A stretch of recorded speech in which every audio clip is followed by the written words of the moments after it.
Shall we begin? This is Live Speak with your hosts Justin Gilson and Alan Quant from thedigitalcraft.com. We're bringing you tech news, Kickstarter investment strategies, and anything else we feel like we need to discuss with you. Stick around, it's going to be a great show on Live Speak Radio.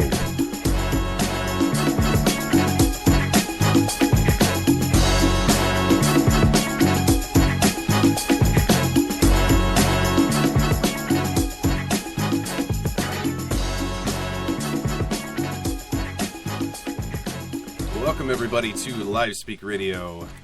I'm here with John Rainey, that was here last week, and guess what? Alan Quant is with us. Alan, you finally made it back. I did. And I see John and Alan are messing around with their avatars for Spreaker, but Alan just put his 17-year-old picture with his giant afro as his avatar. It's real too. I swear. It is a real fro. I can't confirm that because I've never seen him in person or have known you that long, but it looks pretty real. No, I don't have enough real estate left to do that again, so I can't prove it. I can do a mohawk, that's it. Yeah, that's better than nothing. My parents are proud. Yeah, they should be. So, how's everything been since you've been gone for like 4 months, Alan? You glad to be back? I crossed the Atlantic. Swimming? Yeah. Yeah, that's what I thought. I was going to say hi to John, but then I felt, I could do this anytime, so I just swam back. Yeah, that's all right. You'll see with him me on the anytime. next one. I'm like 2 miles from the ocean. Short walk. Because that's what I wanted to do after swimming that way. Yeah. I could pick you up. There's no problem. Yeah, you can't even call for a car. Come on, man. Yeah, not happening. Well, it's good to have everybody here. This is the first show we've ever done with all three of us. Hosting, co-hosting, whatever you want to call it. So it could get very interesting with people talking over at each other and yelling at each other, and Alan and his attitude, and just kidding. And John just with his accent that nobody can understand. To be sure. Actually, it's surprising. A lot of people talk to me and say that they enjoy your accent and they can totally understand you, so it's nothing to worry about. Wow. So there you go. People like you. Cool. We got a good show today. We got a Kickstarter creator, a successful creator. He's done 4 different Kickstarters, and all have been successful. His name's Nati Iwata. He'll be with us later today. But I think we should just jump right into the tech news so we can get to our guest. So, which one of us 3 people want to do tech news? Anybody? Probably the one who read them. Anybody? Oh, okay. So not Alan. All right. I guess I'll start then, because we'll start with Google, because we've been talking about privacy lately, and especially with email privacy, and they're saying that now non-Gmail users have no legitimate expectation of privacy. And, of course, all of us, we've been talking about that, and there's a brief filed by Google's attorneys that has just surfaced and revealed that non-Gmail users who exchange emails with a Gmail user should have no legitimate expectation of privacy ever. The brief, unearthed by the Consumer Watchdog, was filed on July 13th, 2013, in response to a class action complaint against the company to the United States District Court for Northern District of California, in the hopes that the court would dismiss this case. Now, according to this motion, it says, just as a sender of a letter to a business colleague cannot be surprised that the recipient's assistant opens the letter, people who use web-based email today cannot be surprised if their emails are processed by the recipient's email provider in the course of delivery. Indeed, a person has no legitimate expectation of privacy and information he voluntarily turns over to third parties. So they're saying that if you're not using a certain provider, you have no privacy because somebody else can open it. That is kind of worrying. It is very worrying. I mean, I use that philosophy with my children, but... Right. Yeah, exactly. But we're talking, we always talk about security on the show and online privacy, and we think it's pretty important. But this is getting scary. Things are surfacing left and right. So what are they looking for? I don't know what they're looking for. I think it's just like they're harvesting information. Is it criminal stuff, or are they actually looking for more ways to put ads in front of me? It seems like it's more ways to put ads. I'd say that's probably the motivation behind it. Yeah, it's all money related would be my guess. Yeah, that would be exactly what I'm thinking they're doing. But that's could- Google. They keep doing things like that, and they can get away with it. They're Google. Yeah. Everybody It could be should- leaving kind of an easy out too if it was a thing. It does come out that that their emails are open for other people to see, if you know what I mean. Yeah. It could be a case of, well, I told you so. You know, you had your warning. Yeah, I just don't like the fact that they say that nobody is, you have no legitimate expectation of privacy. Oh, yeah. I don't have ever. It's crazy to me. I don't know. Like we talked about last week with emails, no matter what you do, there's metadata that gets leaked out of the email. Even if the email's encrypted, there's still data that gets leaked out from the email. So you're not fully protected, no matter what. I got a leaky washer. I got leaky emails. You just got leaks everywhere. Life, man. Well, before you know it, Google will be doing making us pay for everything as well. Nah. I don't know. They're rich. It's I know just, that. it doesn't bother me as much as the fact that these are the kind of things that are going to do Google in eventually, because people are going to be going to go find other providers, and that sucks because I like Google so far. Yeah. Yeah.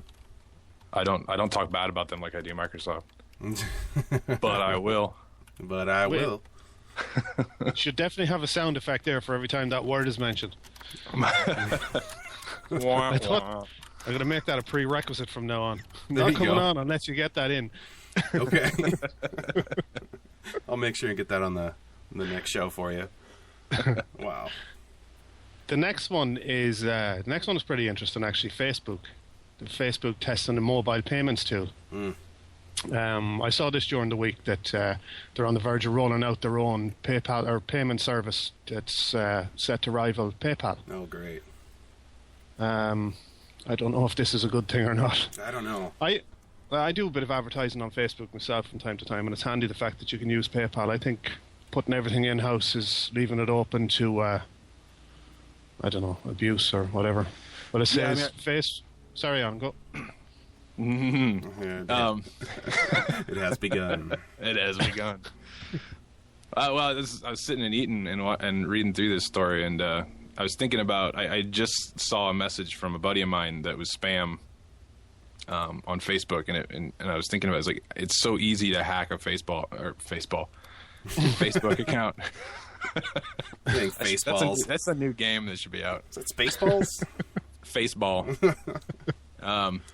Yeah, it is easy to rendition of hack. dodgeball. It is easy. Yeah, I to mean hack it's an really account. easy to hack a Facebook account, and I've never really thought of Facebook and privacy in the same.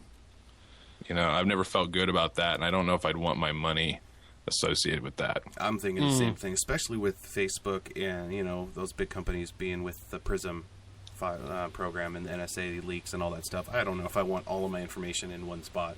No. I think they need to PayPal is kind of proven as well. Yeah.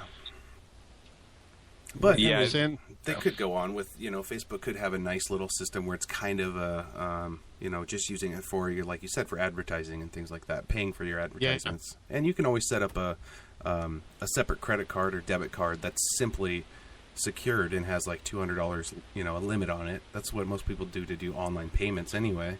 Yeah. So set up a separate account, keep it separated. That might work. And there's more to this. I think they're. Oh, now I cut you off. No, go ahead. Oh no. Oh no. I think what they're also trying to push is more people making Facebook apps that utilize this service. So they're trying to keep everything in-house like that. And I mean, I get that, and that's wise, but I still don't think it's going to work. I think they need to chill out on new crap that's not going to work, like the phone or the Facebook Home, things like that. They're going too far with this. They're wasting money. Well, it's only a test at this stage, so there's nothing in the works yet. But it's apparently that stock prices of PayPal fell when it was announced. Really? Really? Yeah, the stock prices went down $1.05 from their 53.18 price. So wow, I would not have. Doesn't take expected much. That. It doesn't. Yeah, when Facebook announces something, I guess then, they carry a lot of weight. Yeah. Well, and at that extent, I'd like to see PayPal have some competition, and maybe they'll lower some of their rates. Like right now, with the business account I have like a 20% hold on every anything that comes into my account, I have to wait 3 months to get that 20% back. Ooh, yeah, that's terrible. So like every month I've got random, I mean, it's kind of cool now because I get little random chunks of money almost every day coming into my account that I wasn't expecting. But when I get say I get $300, I get paid $300 for something, I don't get all of that, and that sucks. Yeah. So yeah, competition, lower their stuff. Yeah, like you said, competition's good in every sense of the word because it does make them lower, and maybe we can get some other benefits out of it. I don't know. But I think when it comes to your money, you want to make sure you're putting your money into something that's safe. Yeah, agreed. Facebook isn't safe to me. No, it's not. Yeah, I totally agree. Well, they the next one we were going to talk about is this there's a phone app that could prevent thousands of people from going blind. Actually, it's a tool that allows patients to scan their own retinas and then email the images to doctors remotely to diagnose like cataracts and things like that. Go figure, right? That there's a new app that will diagnose something. I don't know what will be next, but many things. But this new app turns a smartphone into a mobile eye clinic. It actually could prevent hundreds of thousands of people from going blind. It's called the Portable Eye Examination Kit, or PEEK. Has been developed by doctors in London and Glasgow to help diagnose serious eye conditions in the developing world. 39 million people around the globe are blind, 90% of them in low-income countries. So a lot of that could be prevented with something like this. Now, if you're in a low-income country, I don't think you're going to have a smartphone either. That's my guess.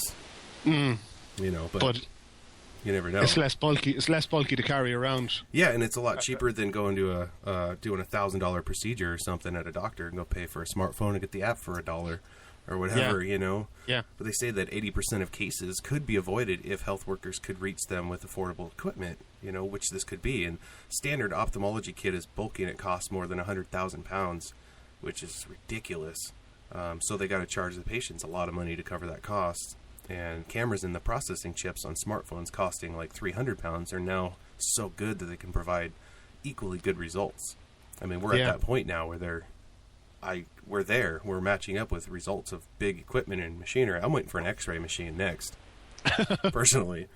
I got a buddy who's a retinal surgeon. I'm going to ask him about this. Yeah, it's already, they're being tested in Kenya. They have 1,000 patients have so far received the treatment after being diagnosed with the app. And the health workers, what they do is first assess a patient's vision by flashing progressively smaller letters onto the screen, then the camera to check the lens of the eye for cloudy cataracts, and by attaching a special clip to the camera and switching on the flash, they're then able to check the retina at the back of the eye for diseases such as diabetic retinopathy, which is a good one if you can catch in time. Images can be sent back to the hospital for assessment along with the precise GPS coordinates of the patient's location so they can be found later and treated. So they say the optics in the camera and the high-resolution display lend themselves perfectly to ophthalmic diagnostics. It's not easy to say, is it? Ophthalmic? Yeah. My buddy, he was a client for a while, and he put out a book, a really good book, actually. I can't read it, but other people say it's good. But it was diabetic retinopathy for the comprehensive ophthalmologist. Ooh, wow, that's a mouthful. Yeah, I could barely get through the title, let alone the first page, but other people liked it. Yeah, my ex is actually, one of my exes worked in ophthalmology, and she had all these books and big words and stuff. I couldn't handle it. It was too weird. And when are we going to come out with a smart doctor? Smart doctor? Yeah, I'll buy that app. Eventually, I'm sure. That's another prerequisite for picking the stories now, too, for the week. What's that? They have that? to be long. They have to be words that are difficult to pronounce. Yeah, that's John's thing with me. He likes to pick Russian names, and yeah, it's real fun for me. It's fun for him probably too. Oh wow. Yep. That's the next app. I mean, like I said, I want the X-ray app when that comes out, so we can just skip going to the doctor completely and save on medical bills. That'd just be kind of fun in general. Yeah, it would. What did I eat today? Wow. What do we have next, John? An iPhone 5 leak. Oh, the 5S. That's right. Yeah, the new 5S, yeah. Whatever photographs came out of a French company, it's looking like there's going to be some kind of fingerprint recognition software built into the new iPhone 5S. I'm not sure how accurate this is, but they do have schematics. They do have a couple of photographs in the article, so I don't know. It looks like there's going to be some kind of fingerprint recognition on it. Is it going to be on the screen, or are they going to put like one of those little biometric scanners on the back of the phone or something? Because if it's on the screen and you break your screen, which iPhones do, you never get into your phone. It looks to be at the front. You're going to have problems anyways. Yeah, that's true. Yeah. But it looks like it's at the front where the little square button is at the bottom. That they're going to build some kind of a fingerprint scanner into that. Interesting. So it says, in comparing the new components next to the current generation of iPhone, you can clearly see that in the upcoming version, the metal spacer cushion next to the home button has been redesigned with an extra cutout. An extra space clearly indicates that they're getting ready to squeeze a brand new toy in. You know, it's about time, though, they started adding a few things to their phone. They have one button. I understand their point there, but I was thinking about this the other day with that one button. You take away your screen because all the apps and things, you have to put the navigation in the app. So that cuts down your viewing on your screen. So if you just put buttons like an Android, you can make your screen bigger and the app's bigger. Yeah. I've seen so many different versions of this supposed new iPhone 5. I've seen an edge-to-edge display. There's been a couple of things, so I don't know how much truth is in this story. It's supported by pretty convincing photographs, but I think Apple is leaking all these stories to confuse the crap out of people. Honestly, that's my conspiracy for the day. Yeah. Keep it in the news too. I'd say it could possibly have something to do with that. Yeah, I agree. I'm excited to see when it comes out. Period. What it is. I don't have an Apple, and I don't need to have an Apple, but I want to see what it looks like because I've seen 3 or 4 different versions, and we talked about the low-income version of the new phone, and I don't know if that's real. Who knows? Well, I have a Samsung. I don't have an iPhone now, so I wouldn't be too up on what's actually involved on it. But yes, we're all Android users now. Awesome. Yes, we sure are. Now we just lost half our audience. I'm just kidding. No, but I have a Mac bumper sticker on my car. That makes good. I actually have an iTouch. That stands for hipster. Oh gosh, that's what that means. That's terrible.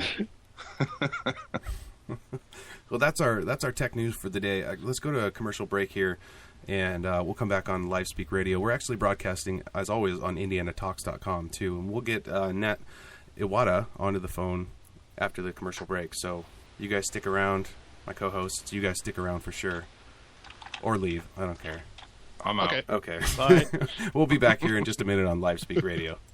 Getting an amazing education is a must, but going to classes and listening to boring teachers can be very painful and expensive. Luckily, we have the internet, but it is so hard to find courses that are high quality, cheap, and easily accessible. Not anymore, thanks to Udemy. Udemy is the online academy for you. At Udemy, you can find hundreds of great courses from world-class instructors.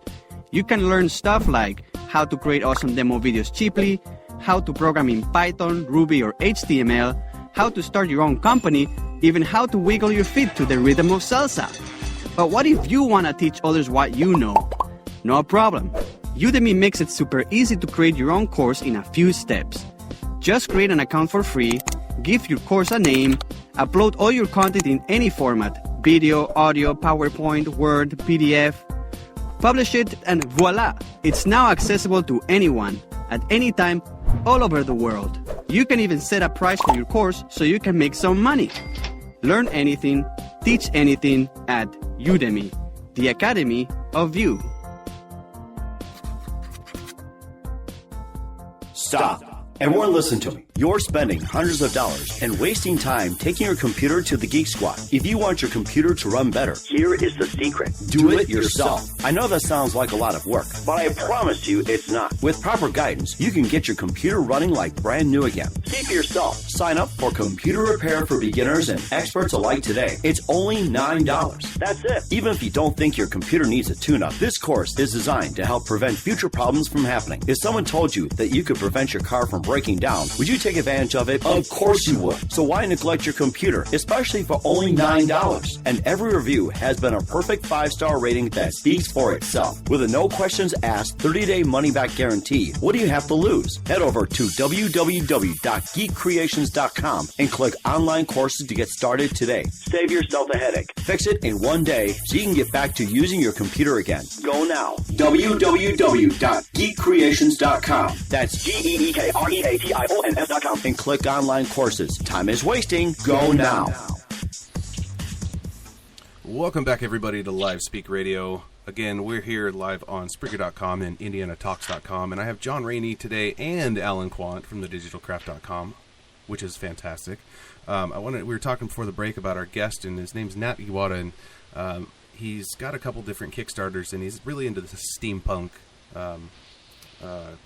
theme of things. I really like steampunk. I've looked at it a lot, but he's been working as an artist in the video game industry for about 7 years, but he's also an author and an illustrator, and now, of course, a Kickstarter enthusiast. He's got 3 boys, all under the age of 5.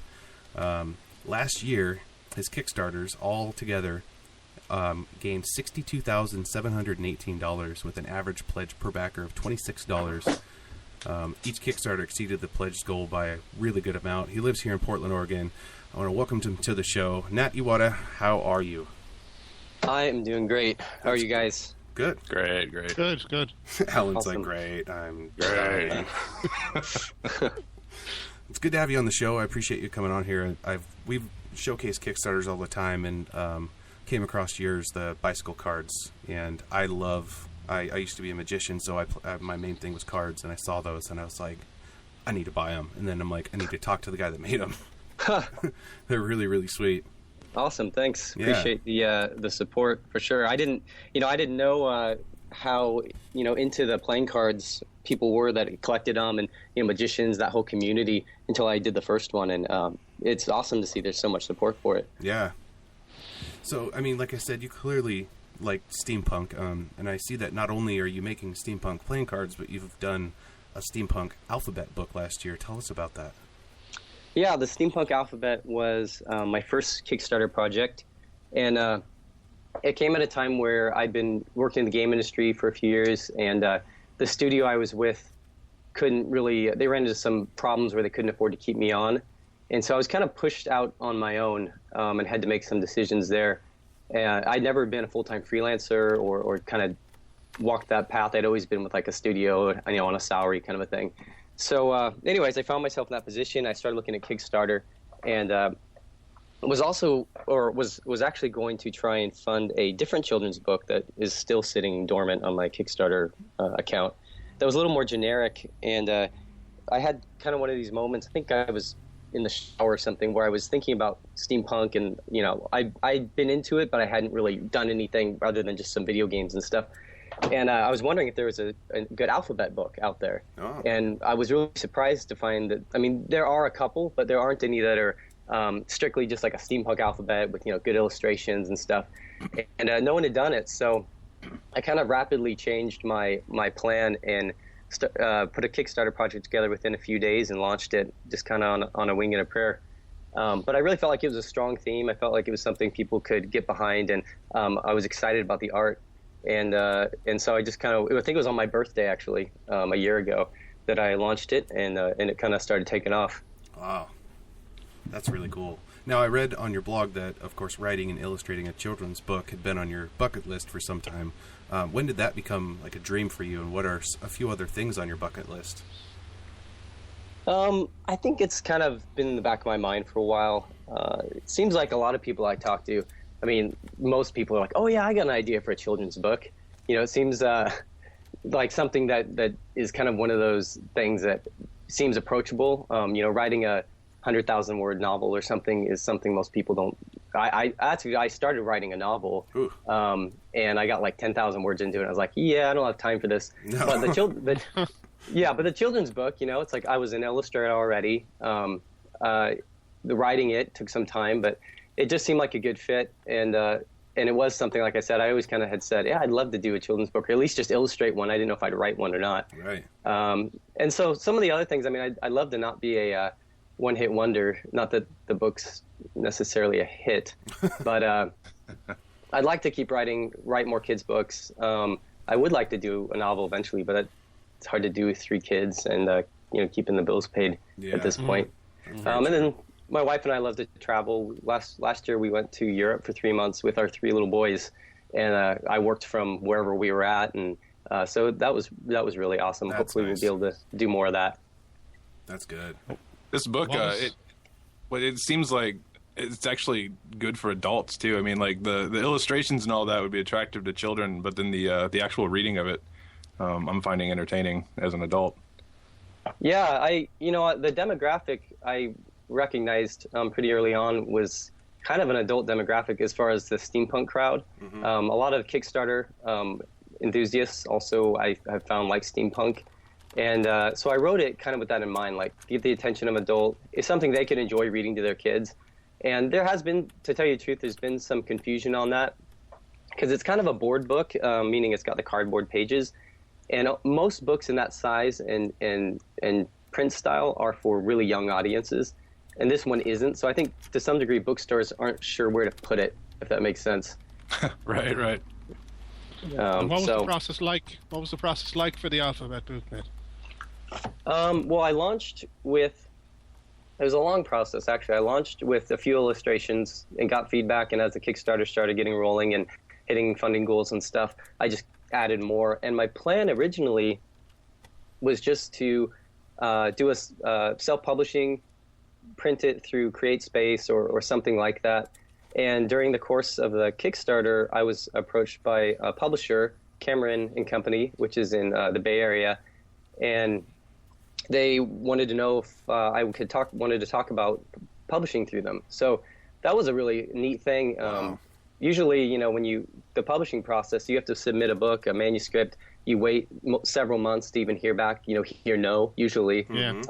And here was an example of this. It was their first, Kickstarter funded book, I guess, where they were able to see, it's got some traction. People seem to like it. It's able to raise some money, and it seemed like a good fit. So I agreed to publish with them, which was kind of a hard decision in some ways because the backers I had promised to get the book to them by a certain time.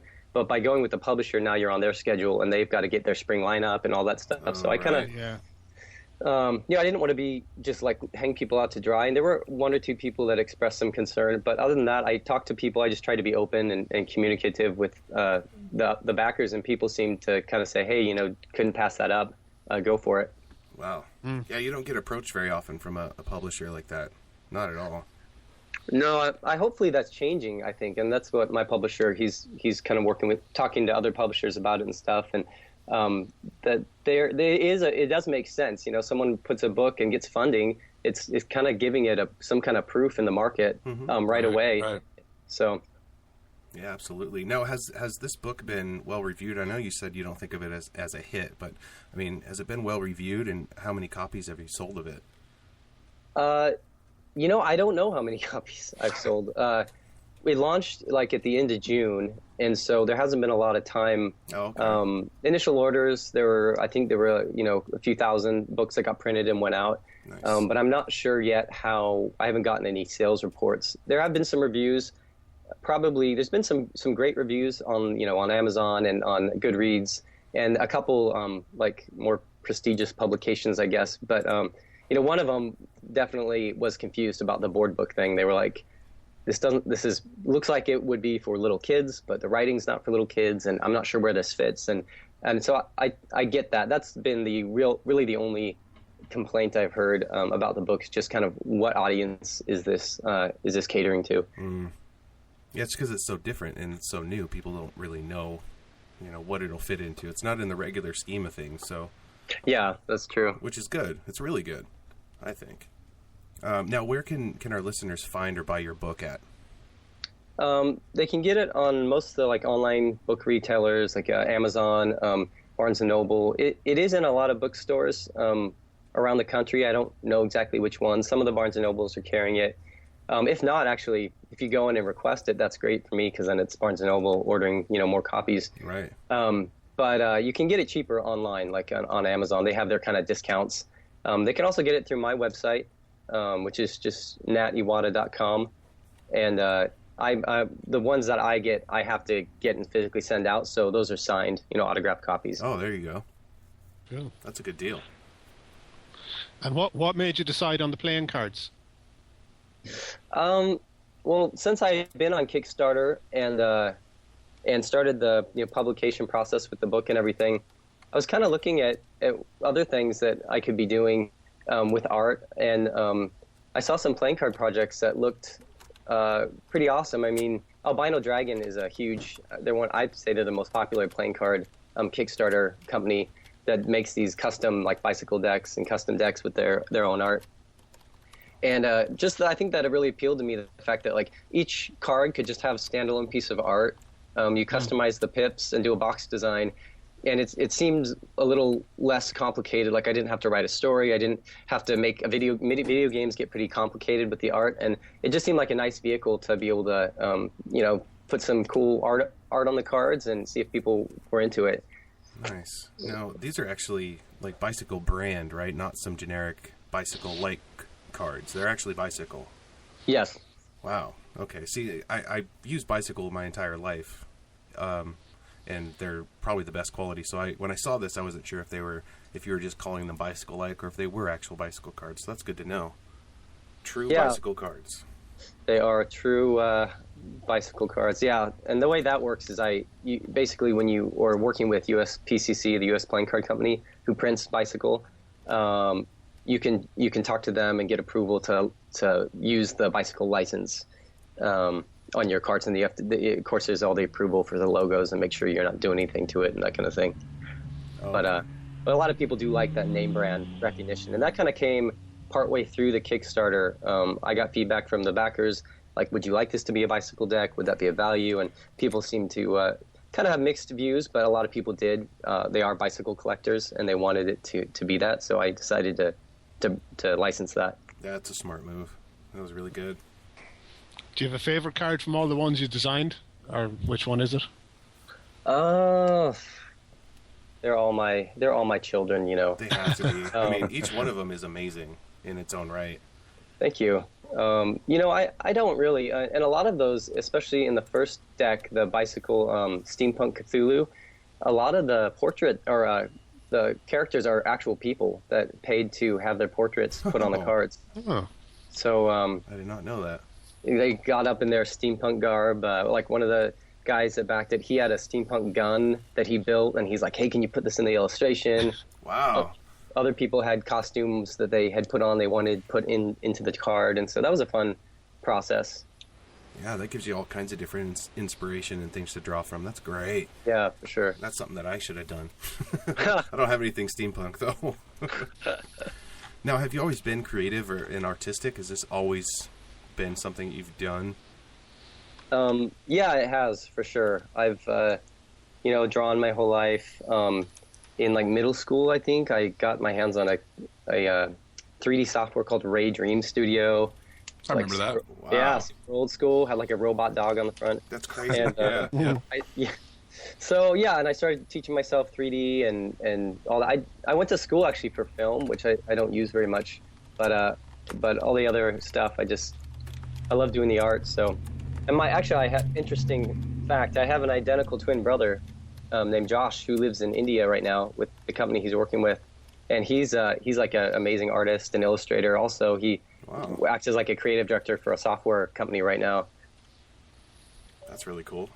So we both grew up doing our drawing and comic book stuff and all that stuff. Yeah, just natural talent. That's cool. So you've always been confident in your abilities as an artist. So, well, no. You wouldn't be an artist if you were. Yeah. Most artists, that's why you're artists. Yeah. No, I mean, there definitely was a learning, especially when I got my first kind of full-time job at a small video game studio. I had to really learn the ropes, and I felt pretty beaten up. Some of the people I worked with were, they weren't real encouraging. They were pretty critical, and I got to a point where it's I don't know, maybe I suck at, as an artist. But in the last few years, it's been very good to see feedback from people. The Kickstarter projects have been awesome to see people's responses and what to the art, be positive and all that stuff. So that's good. Yeah, there's a big difference between criticism and constructive criticism.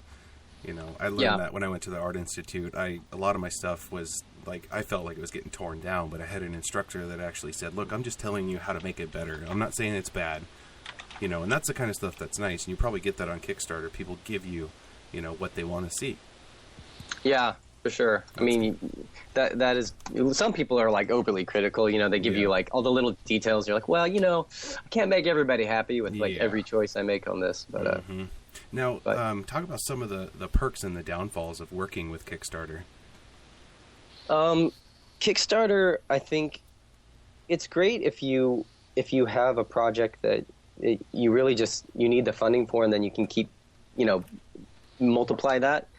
So like for the cards example, I needed about over $13,000 is how much I ended up paying Bicycle just to print the cards. Wow. And so there's a high cost there, but then once I have the cards, you know, I could raise more money to send to backers, and the shipping is several thousand on top of that. So it's good for getting a product out there, but I think one of the things that a lot of people don't account for is just the crazy amount of work that it takes to monitor everything. Oh. And then, you know, I mean, I had 1,200 backers plus, about 1,200, I think, with the 2 campaigns for just the cards. Mm-hmm. And, you know, you got a ton of emails and people asking you for things and asking you questions. And then the shipping process, you really have to plan. And I think when you just jump into it without planning well and you set a goal, like a funding goal, that's just like, oh, yeah, this sounds like a good goal, but you're not, like, working out every detail of, like, what does shipping cost? What does the product cost?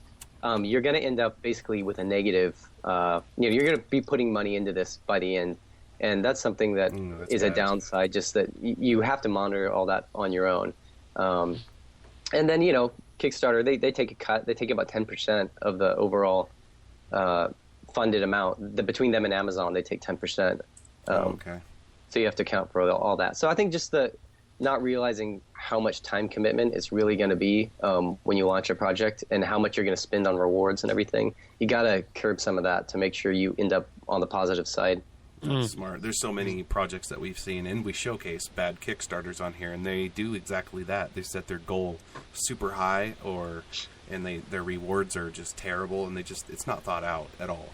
And the product is usually terrible too. But for sure, and you know, you got to be really straightforward. I think I try to, with my backers, I try to be super straightforward and let them know what's going on. And you got to have a thick skin too, because sometimes you get trolls or you get people that are just rude or accuse you. I had one guy totally like accuse me of like, you're lying, you're spending all the money, blah, blah, blah, you know. And so I think having to learn to deal with a lot of people and those different, where they're coming from, their personalities. And at least what I try to do is stay positive. And I've had situations where someone's upset, and once I reach out and do something like, hey, I'm going to send you a free set of cards or something like that, all of a sudden they're like my biggest advocate. They're like on there defending me to people and like posting stuff all the time about the project. And so, yeah, it's a lot of it is just working with people and not being a, you know, not being a jerk. Yeah, exactly. I knew where you're going. Yeah. Just in relation to the video games, which video games can we see some examples of your work in? I've worked on a lot of, mostly the iPhone platform. So I'm trying to think of I've worked on like probably 20, 30 games. Some of the more recent stuff is I've been working with a company called Crescent Moon, who makes some awesome iOS games. They have one called Mars Miner that's coming out. It's going to be on Steam. They're also working on one called Unfolded, which is this awesome like RPG I'm doing a lot of the art on. And then let's see, what are some of the other things? Are you guys familiar with the Redwall series, the books? I'm not much of a book guy. They're a children's series that they've sold a lot of copies over the years, but they're working on a video game and I'm working on that. So another company called Everplay, I've helped on a lot of their games. Because I do contract work, I rarely do like work on my own game. So I just do they have me do bits and pieces. And then, but a game I am pretty invested on right now is called That Dragon Cancer. And it's actually a kind of an art game about one of my friend Ryan, his son has cancer. and he put his experience kind of in a memoir style into this game we're working on, and it's gotten a ton of really great press and good response on some of the major news sites and stuff. And that's kind of what my big project right now is, That Dragon Cancer. Oh, wow. Cool. That's going to be really cool. Yeah, Now- it's awesome. Now, working from home, you said you had 3 small children. I mean, it probably poses its challenges. Do you find it more difficult to stay driven and focused on your work, like not getting too distracted by your family, or you have to put boundaries, around your work time? Does it seem like you're still able to balance good quality time with your family and your work? It seems like you have a lot going on. Yeah, no, I've got 3 small boys, all boys. Their ages 1, 3, and 5. Oh boy! Wow. So, yeah, it can definitely be a challenge. I got to shut my door, when I'm working. But my wife, she's really great about trying to, plan things out of the house or just keep the kids off my back to some degree. But but she, the great thing too is that I can take that time and rearrange, since I set my own schedule. And, if I want to take a break in the middle of the afternoon and go to the zoo or start late one day or whatever, I can make that time up later at night. But it can become, when you don't set a schedule, where I feel like I'm kind of like, I'm always working, or I should always be working anytime I have a free moment. So it's a constant struggle to really balance that out. Oh, I bet. Yeah. Seems like you're doing all right, though. Yeah, John and I know how that goes. Yeah, I can sympathize with that. Yeah, see, I don't have kids, Oh, yeah. so I'm out of the You loop. guys work from homers too? Yeah, Yeah. both, and have kids. And have kids. Oh, yep. So what's next for you? Any other projects in the pipeline or anything? Besides the cancer one? Yeah, there's, I finished the other bicycle deck, Elves and Orcs. It's where all the elves are the red suits and orcs are the black suits. I'm just finishing. I've got like 2.5 cards left. Then I'll submit all the art and go through the process of printing with Bicycle. And then I've got to ship all those out. And then after that, I'm going to do kind of a follow-up or a companion deck to the Steampunk Cthulhu one. Ooh. Where I do a steampunk pirate theme. So it's still kind of the nautical, boats and pirates and stuff. But it's got complementary, like the tuck boxes have a similar design, the cards have a similar design. It's kind of a follow-up to that deck since it was so popular. Yeah, wow. That one's going to be cool, because you actually had to do a reprint, right? Well, yeah, what happened was the project funded at like $26,000 and about 2,000 decks, I think. And then I got emails just like every day. People were like saying, how can I get another deck? Or people would say, I missed the campaign. How do I get a deck of these? I really like these. And so I decided, I didn't know if anyone had done this per se, but I thought, I'm about to go to print and I could still up my order amount. But once I'm done, Bicycle makes you order 2,500 cards at once. Like, that's their minimum. Wow. So I figured I wasn't probably going to do another run. This is a good time to extend that. And so I did another campaign basically just saying, this is a no-frills thing. If you wanted some more decks, then support the campaign. And I set the goal at like $500, and I think it was at like 6,500 or something that it funded, and got a bunch of extra orders. So that was great. That's genius. I've honestly, in all the Kickstarters I've seen, I haven't seen a follow-up like that, or a redo, or reprint, or anything. So that was genius. That helps. I mean, that's just good thinking. Thanks. Yeah, I felt like that was kind of the only thing I could do. I wasn't going to spend, I didn't have the money to spend to order more. So Right. Might as well have the people that want them pay for some of it. Absolutely. Yeah, totally. Now, we have some interesting or fun questions that we're going to start doing with guests. And they're very random. So I'm just going to start with the first one. Now, if you were stranded on a desert island, what 3 items would you bring with you? I think from a very practical standpoint, have you guys seen that show Naked and Afraid? Yes. I love that show. Oh my gosh. Love it. So we watched a few episodes. My wife and I don't have cable where we live, so we were house sitting for someone, and that was on, and we're like, wow, this is surprisingly entertaining. So I think from watching that show, I'd have to say you need something like a cooking pot, some kind of fire starter, so you're not like out there for 5 days trying to make fire with a stick. Right. And maybe like a hatchet. I think those would be the 3 survival tools that would best, strictly from a pragmatic standpoint. I agree. Yeah, good call. What's your favorite smell, apart from nappies, I'm sure? Yeah. anything but nappies. This was an interesting question. I don't know if I have a favorite smell. I mean, I love the smell of, I'm not into like soda or candy, that kind of, but I loved baked goods. So, baking bread or baking cinnamon rolls or something, man, that's kind of hard to top. Yeah, that is very true. Now, if you weren't doing what you're doing right now, what would you be doing?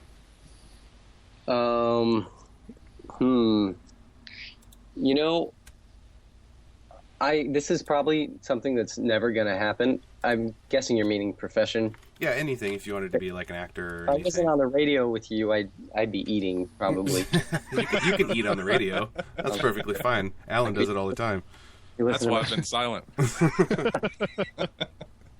Anybody want some lo mein? Yeah. No, I mean, I've actually always been very fascinated with a certain strand of biology, like entomology, the study of insects and bugs and stuff. So in my other life, maybe, if I wasn't doing something artistically oriented, I would do something like that. That's always really interested me. But outside of that, I don't know. It's hard to imagine doing something else. So I did, when I first got out of college, I sold copiers. Oh, wow. Yeah. Yeah, I didn't hold out and like work at Fred Meyer while I waited for the perfect art job. I just jumped in and got a decent salary job with benefits selling copiers, and then did art on the side, and which eventually moved into a full-time position opening up. So, wow. Maybe I'd be selling copiers. Yeah, you never know. What song is at the top of your playlist list right now? What's on your iPod or? I don't keep up with real current music, so it's hard to say a specific song, but I really like some, I guess they'd be considered kind of folk musicians. Like, I'm a huge Paul Simon fan. I love his stuff. There's a band called the Gabe Dixon Band that I think is just awesome. So kind of that kind of music, but a lot of times I find music can be kind of distracting while I'm working, so I don't listen to it. I have like white noise or the program chill, listen to the waves or something, or turn on some cheesy Netflix show that I don't care about. I put on talk radio when I don't want to listen. Yeah, exactly. I put on live speak. Yeah, I put it on live speak radio, and you get a lot done. Trust me. Zone out. That's funny. Just you talking about that makes you definitely live in Portland. The way you talk about music and how you don't follow like the real recent stuff and talking about folk and Gabe Dixon. It's really funny. Just that's Portlandia for you. I'm so indie, Yeah. Someone said to me the other day, and I assumed they had seen Portlandia. They said, I always think of Portland as like all these people are like they're just kind of living and they're not really working and somehow they're able to get by. And I was like, you mean like it's like they're all retired? It's like where young people go to retire. They're like, oh yeah, exactly. I was like, have you seen the show? They had never even heard of Portlandia, and yet they were saying this. That's funny. Keep Portland weird. Yeah. Oh man. What was your first car? Do you remember? I think it was like a '86 Toyota Corolla or something. Nice. Blue car. My brother and I, my twin brother and I. That was like what we shared. We were, cruising around with our then girlfriends, now wives, in this junker. But it was great. It ran. That's sweet. It wasn't mom's minivan, so. Yeah, that's all that matters. It was yours. That's what I drive now. Yeah. Yeah. Oh, tell me about it. 3 car seats won't sit in a sedan, so. No. When the car seats come out, it's the tour bus. Yeah. But, when they're in, it's the kids' van. And what's the best piece of advice you've ever received? It's kind of a funny piece of advice that comes to mind because I think the guy that told me this, you'll see. I think he tried to take advantage of me whenever he could. But the advice was, people will only take advantage of you as much as you'll allow them to. And I think that was a great. Yeah, it's not funny, but it's very true. And especially when you're like a full-time freelancer or you're self-employed, it's something you have to learn. I mean, you have to learn what your work's worth, and you have to learn that like if you start doing favors or giving people discounts and whatever, I mean, most people, because they're in it for the same reason, they don't want to spend extra money. They'll take advantage of the situation or of your generosity, I guess. So I think that's something I really kept in mind as I've moved through my kind of career. That's smart. That's a good one. Well, those are our funny questions. I do have one more question for you, though. Can we keep in touch with you and see how things are going from week to week? Yeah, Kind of see how your orders are turning out and things like that? Absolutely. Definitely want to see how your projects come along and things like that. I think our listeners would really like that. I know I would. That'd be great. And I, in the next few weeks, I'll probably launch another campaign. So that'd be pretty cool to be talking about right as things are happening. Yeah, that'd be great. Cool. It's live speak steampunk bicycle cards, right? Yeah, exactly.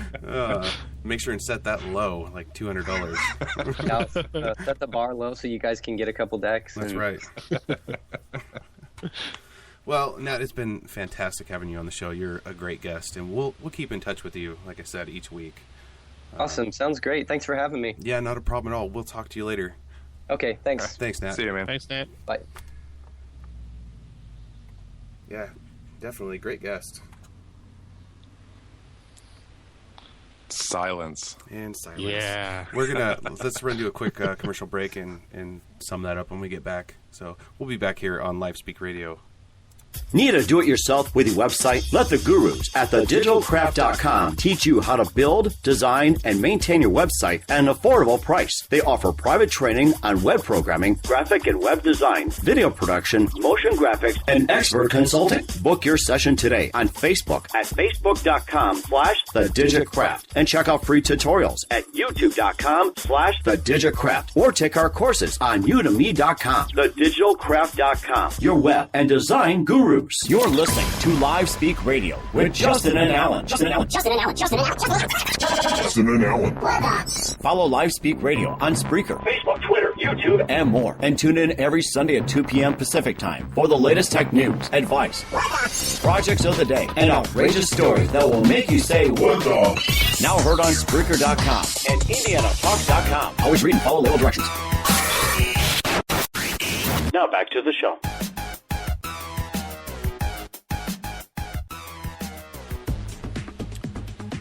Welcome back, everybody, to Live Speak Radio.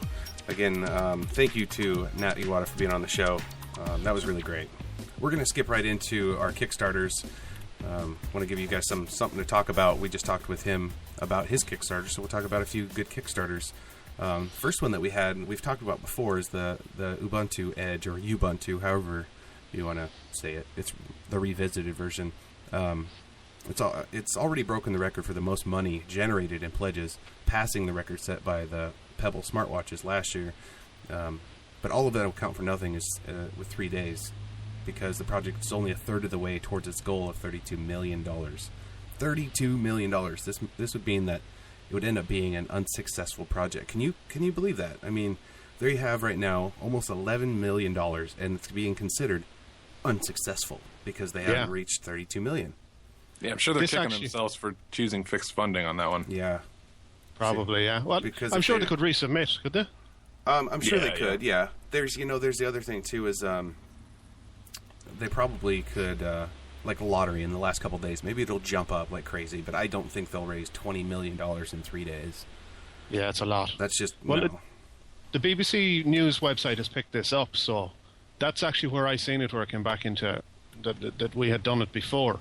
So maybe if it's kind of got that much promotion on the BBC News, like they're up to 11.2 million now. Oh, wow. Yeah, see, now I mentioned this was Kickstarter, but this is actually an Indiegogo. This is an Indiegogo, yeah. So I think Indiegogo, Alan, you know a little better. Does Indiegogo let you keep the money even if you're unsuccessfully funded? I can't remember. You have the option. Okay, so maybe they'll use it. Both. Maybe, hopefully they'll use it, because this is just too good to let go. And because it's not being funded, I think some big investor should back this. And well, you can choose from flexible or fixed funding, I believe, on both. Yeah, this is a fixed funding project, but I wonder, can you change it? Could you change it from fixed to flexible? Oh, I doubt it. I don't think they would let you do that. That'd be kind of, I don't know, maybe. That'd be a little senseless to let you do that, but I mean, for those that don't know what this is, and of course, the links for this will be in the show notes afterwards, but this is a little smartphone that dual boots into Ubuntu Mobile OS and Android, and it converts into a full desktop PC, so it like runs everything, which is incredible. So yeah, let's hope. I want it bad. Yeah, I hope they can come out with it. I think it's going to cost like $600. So that's how much my Samsung Galaxy was. So why not? Well, Alan, you'll have to come up with 21 million. Yeah, there you go. Write him a check. Cash in those YouTube checks. I'll be there in about 400 years. Give or take 100.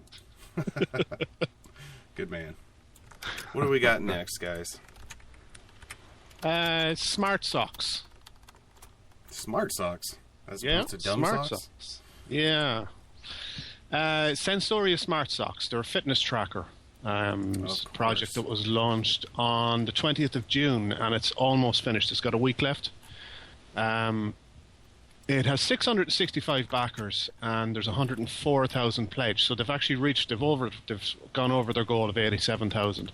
Oh wow! What it is it's I'll just read you a little bit of the blurb on it. It's a company called Heapsalon. And we believe after PCs, smartphones and tablets, in the near future, most pieces of clothing will come with embedded microelectronics and sensors. Our vision is that the garment is a computer. I think it's something along the lines similar to these pedometers that you can track. There's sensors built into this thing that you can put inside the socks. And it tells your heart rate, and it can tell you what type of terrain you're on and whether you're running efficiently, whether you're in good posture, and so it pretty much charts everything about what you're doing in terms of fitness, and it improves your performance and avoids injury, helps you avoid injury and recover faster from injuries. Sounds like it nags at you. Yeah. Quit walking that way. Get off the dirt. Get off the rocks. Stop that. You're doing it wrong. Wow. That's funny.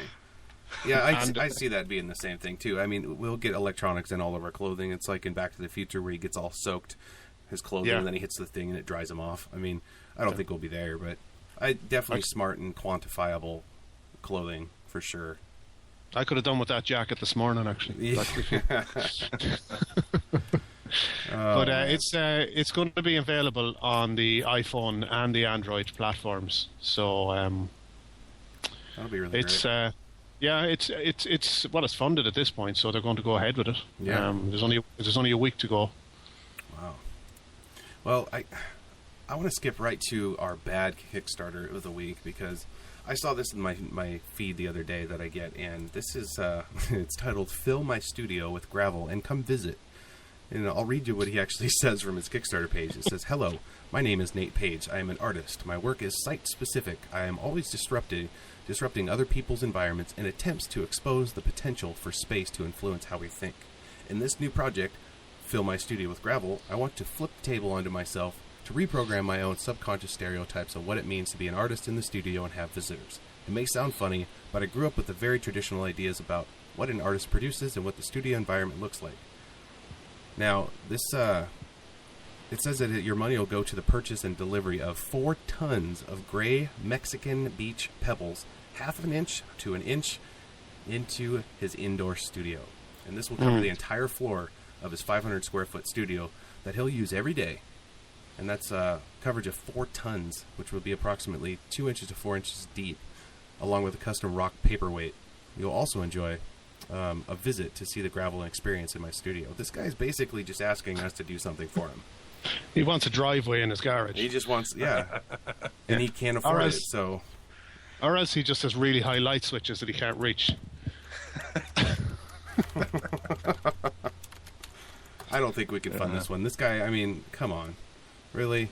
You want me just to do something for you, work for it? That's just crazy. Yeah, exactly. Target for that one, I don't know, too much. More than $1 is too much money. He shouldn't get anything. But that's our bad one for the week. I want to thank Nat Iwata again for being on the show, and Alan and John, of course, for co-hosting with me. IndianaTalks.com. Yes, absolutely, for letting us broadcast on there, and Spreaker.com as well. Stay tuned next week. Not really sure who we're going to have on the show next week, actually. I have a lot of people that want to be on, so stay tuned for the schedule. And we're working on a website to get that up and running, too. So, follow us on Spreaker.com as well as on Twitter.com at LiveSpeak Radio. And we'll see you next week. Guys, you got anything else? Just goodbye. Okay. Take it easy, guys. Thank you again for Live Speak Radio. Mm-hmm. You're listening to Live Speak Radio with Justin and Alan. Follow Live Speak Radio on Spreaker, Facebook, Twitter, YouTube, and more. And tune in every Sunday at 2 p.m. Pacific Time for the latest tech news, advice, projects of the day, and outrageous stories that will make you say, "What the?" Now heard on Spreaker.com and IndianaTalk.com. Always read and follow label directions. Now back to the show.